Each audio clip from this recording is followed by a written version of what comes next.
Lundi 11 mai 2020, mesdames et messieurs, bonjour, bienvenue à cette édition. Descente ce lundi 11 mai du ministre Mario Capo dans les collèges d'enseignement général et lycées des départements de l'Atlantique et du littoral. Il est allé s'assurer de la bonne reprise des cours et du respect des mesures barrières dans ces lieux de savoir.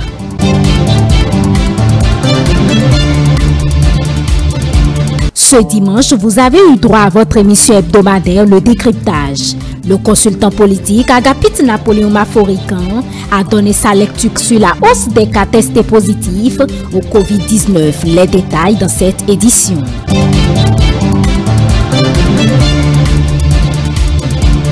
Tous les 11 mai, les reggae-fils se remémorent le décès du Jamaïcain Robert Nesta Marley alias Bob Marley. Quel est le sens de cette célébration pour les adeptes du mouvement reggae? La réponse est à suivre.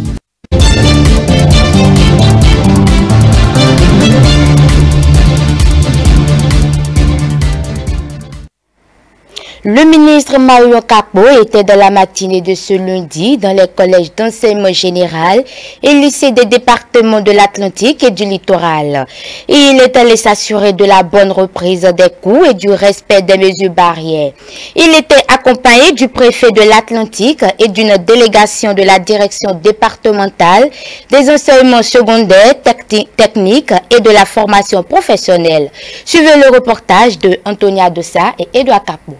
Les collèges d'enseignement généraux de Segbeya, d'Abomey-Calavi et de Paou et le lycée Koulibaly ont accueilli la délégation ministérielle dans la matinée de ce lundi 11 mai 2020. Il est question de s'assurer de la bonne reprise des classes après les congés prolongés imposés par le Covid-19, ainsi que le respect des mesures barrières liées au coronavirus dans ces écoles-là. Ce que j'ai constaté, c'est que dès 7 heures ce matin, les établissements ont déjà pu recevoir les kits de masques et les différents autres emballages pour que les élèves puissent mettre ces masques-là. Je suis rentré dans les salles, j'ai constaté qu'avant de rentrer dans les salles, les dispositifs de lavage des mains sont positionnés. Les élèves se sont lavé les mains avant de rentrer en salle avec les masques. La disposition à l'intérieur des classes est également sécurisante parce que chaque élève se met au bout de la table avec un pied dans l'allée. Ce qui fait que sur la même table, ils ont placé entre eux leurs affaires pour qu'il n'y ait pas rapprochement entre eux. Le ministre Mario Capo a rappelé aux élèves les conduites à tenir, de même aux enseignants les instructions pour le respect des mesures barrières. Lorsque vous êtes en classe, le professeur ne circule pas dans les allées. Il reste très loin de vous et il baisse son masque pour pouvoir vous parler. La distance qu'il observe par rapport à vous fait qu'il n'y a aucune inquiétude. À l'arrivée, pendant la pause et avant de rentrer encore en classe, après la pause, obligatoirement vous devez vous laver les mains. La façon dont vous devez aller à la pause, cela est également réglementé par l'administration de l'établissement. Il a tout de même rassuré les uns et les autres qu'il n'y a point de panique à avoir. Le gouvernement a veillé à ce que les enfants à l'école disposent des masques et que toutes les dispositions sont prises pour leur sécurité. Il n'y a donc pas d'inquiétude à avoir. Le gouvernement demande aux uns et aux autres de respecter les mesures prises et que tout se passera bien. Le lavage de mains, le port de masque, le respect de la distance sociale sont des mesures importantes qui s'invitent à tous ces apprenants et enseignants pour briser la chaîne de propagation du Covid-19 en cette période de reprise de cours pour sauver l'année. Les cours repris comme convenu sur toute l'étendue du territoire national. Une reprise que salue le secrétaire général de la CSA Bénin, Anselme Amousso. On l'écoute. Il y a des dispositions qui sont à saluer, notamment le dépistage des enseignants. Il y a également la distribution gratuite de masques à tous les usagers de l'école. Il y a surtout le fait que ces différentes mesures prennent aussi bien en compte l'école publique que l'école privée. Et il y a les autres mesures de désinfection des salles de classe, etc. que le gouvernement a prises. Mais il y a surtout ce que nous apprécions le plus, c'est le fait d'avoir fait la rentrée uniquement aux classes de CM2 pour l'enseignement primaire, d'avoir décidé de maintenir en vacances les enfants, les tout petits du préscolaire. Mais malgré ça, nous avons quand même quelques inquiétudes parce que le gouvernement a choisi de faire la rentrée à tous les enfants donc, du cours secondaire. Et nous ne sommes pas sûrs que les mesures qui ont été préconisées, notamment la distance de 1 mètre et l'interdiction de regroupement de grand nombre, puissent être des mesures qu'on peut respecter dans les établissements. Avec les effectifs que nous avons aujourd'hui, nous sommes des acteurs de l'école.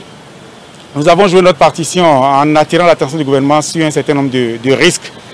Nous avons exprimé nos inquiétudes, nous avons voulu échanger avec le gouvernement, notamment avec les ministres de tutelle. Malheureusement, le gouvernement est resté dans sa position donc, de faire reprendre les classes au niveau du secondaire.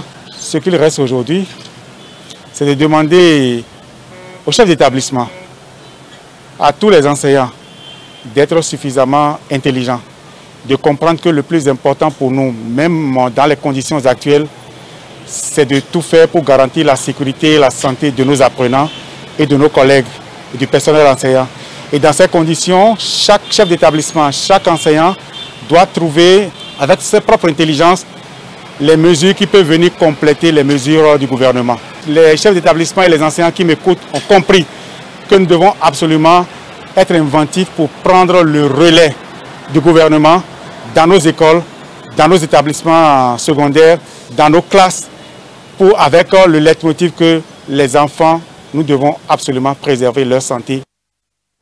Le consultant politique Agapit Napoléon Maforican était sur l'émission Le Décryptage de ce dimanche 10 mai 2020.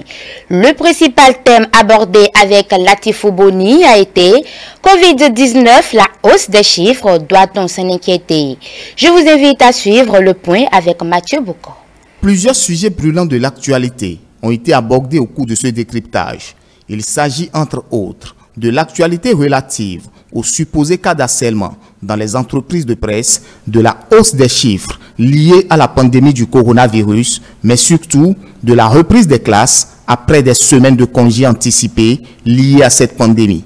Des chiffres grimpent au quotidien, des personnes sont testées positives du coronavirus, l'inquiétude gagne le rang des citoyens, mais pour le consultant, il est nécessaire de nuancer. On peut comprendre les inquiétudes. On peut les comprendre, mais il faut les atténuer en même temps. On peut les comprendre. Vous savez, notre gouvernement a fait l'option de dépistage systématique aujourd'hui. Mais il y a un mois, ce n'était pas le cas.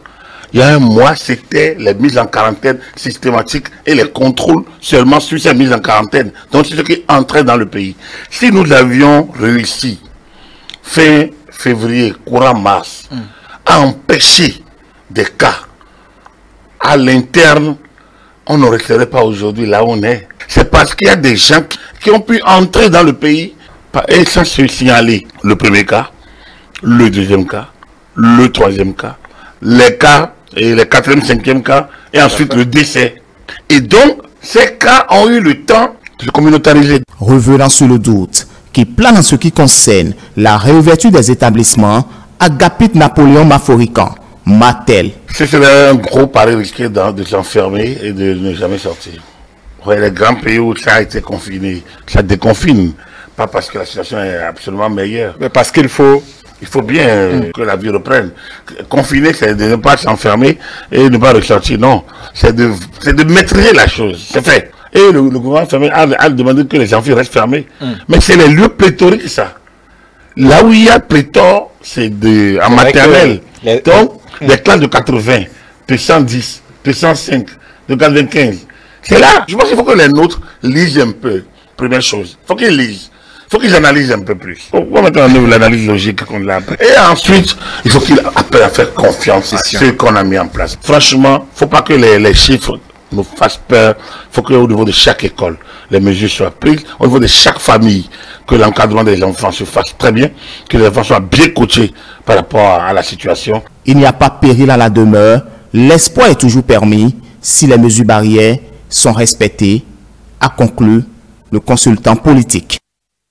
Ce week-end, une émission spéciale sur E-Télé a été consacrée à la réouverture des classes par 7 ans de Covid-19. Théodule Moussa et ses invités ont analysé les différentes mesures prises par le gouvernement. Le point de cette émission dans cet élément. Pour une riposte efficace contre le Covid-19, le gouvernement du Bénin essaie de prendre les mesures qui s'adaptent à la sociologie de son peuple. Ceci en vue d'un retour rapide à la normale. En matière de riposte contre une pandémie ou une épidémie, il n'y a pas de stratégie qui circule. Parce que depuis le 16 mars que le Bénin a connu son premier cas et que le gouvernement a commencé par prendre les mesures, on entend beaucoup de choses. Tout est son contraire.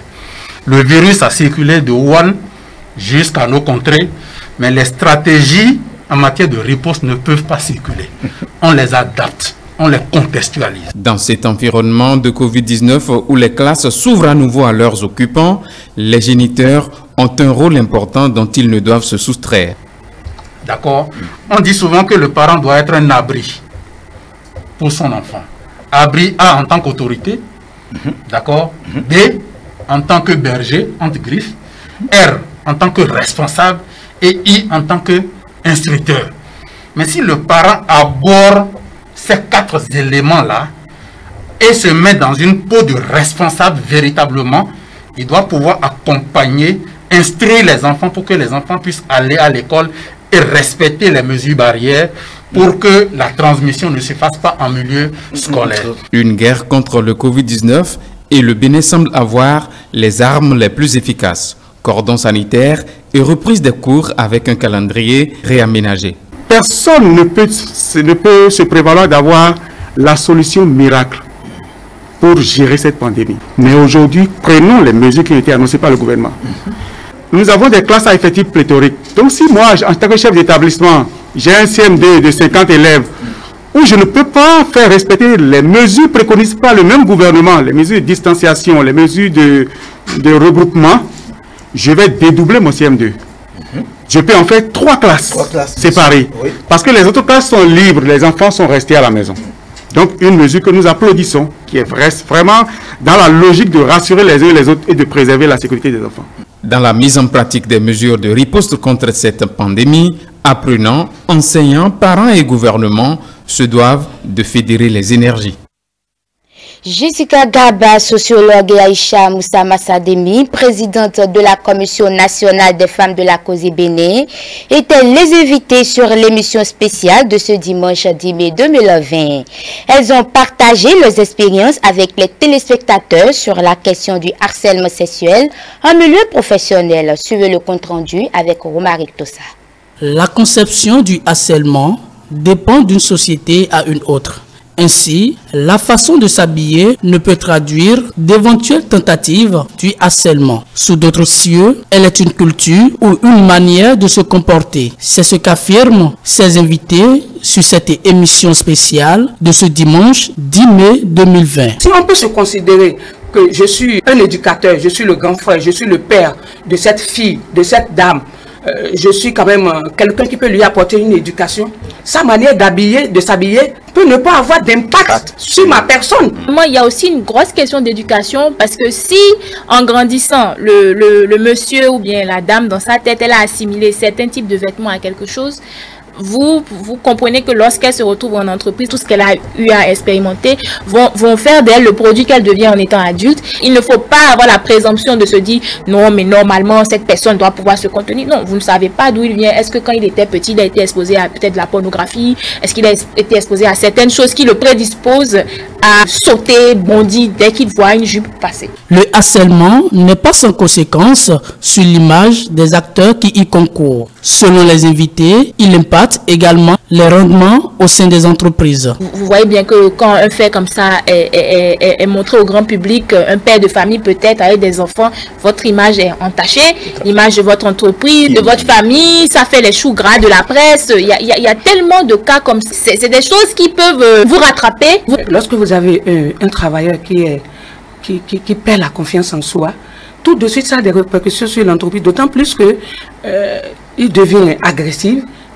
L'accueil dans le service n'est plus qu'il doit être, c'est les clients qui font les frais. C'est un travailleur qui n'innove plus. Il n'a plus le temps d'apporter un plus à l'entreprise et tout de suite il crée un vide au niveau de l'entreprise. Plusieurs voies de recours sont mises en place pour dénoncer cet acte. Aussi, l'authenticité des preuves pour la constitution des dossiers devant les juridictions est très importante. Je voudrais profiter de ce plateau pour dire à toutes ces personnes-là qui vont se retrouver dans cette situation de tout faire pour avoir de ces preuves-là. Nous avons les portables aujourd'hui. Nous avons des trucs qui nous permettent d'enregistrer les propos qui vous sont adressés, d'enregistrer les messages qui vous sont adressés, ainsi de suite, de faire des photos, par exemple, qui peuvent constituer des preuves. Les preuves sont très importantes. Tous les 11 mai, les passionnés du reggae se remémorent le décès du Jamaïcain Robert Nesta Marley, alias Bob Marley. Quel est le sens de cette célébration pour les adeptes du mouvement reggae? La réponse dans cet élément.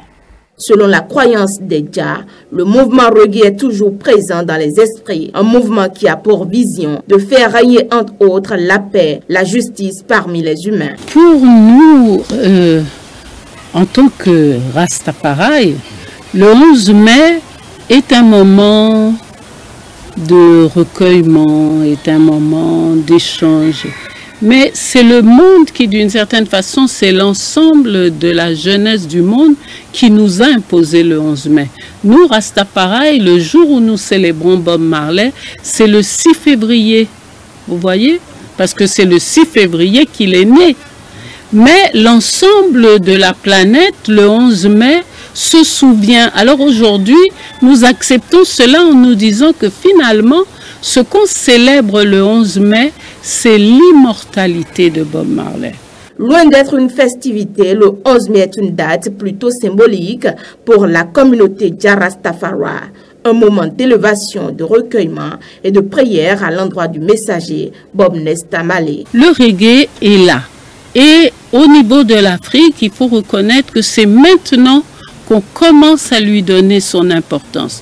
En particulier grâce à un événement qui se passe chaque année en Côte d'Ivoire, à Abidjan, qui s'appelle Abi Reggae Festival, où à ce moment-là, du monde entier viennent ceux qui non seulement aiment le reggae, mais jouent du reggae et peuvent expliquer vraiment ce que le reggae et le mouvement Rastafari apportent dans ce grand mouvement planétaire qui est de faire de nouveau régner la paix, la justice et l'amour entre les humains. Donc le reggae est une musique qui est là et qui est là pour durer, qui est là pour être ever living. Des propos appuyés par le Père Dja, lui qui fait la différence entre la joie, l'élévation et l'ivresse. La gaieté n'oblige pas non plus, je veux dire, à l'ébriété. Il ne faut pas confondre gaieté et ébriété.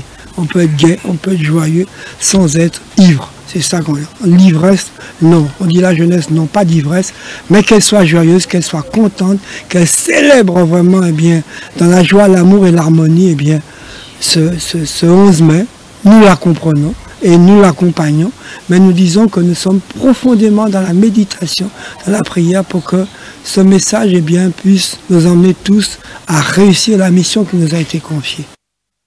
Mesdames et messieurs, c'est la fin de cette édition. Merci de nous avoir suivis.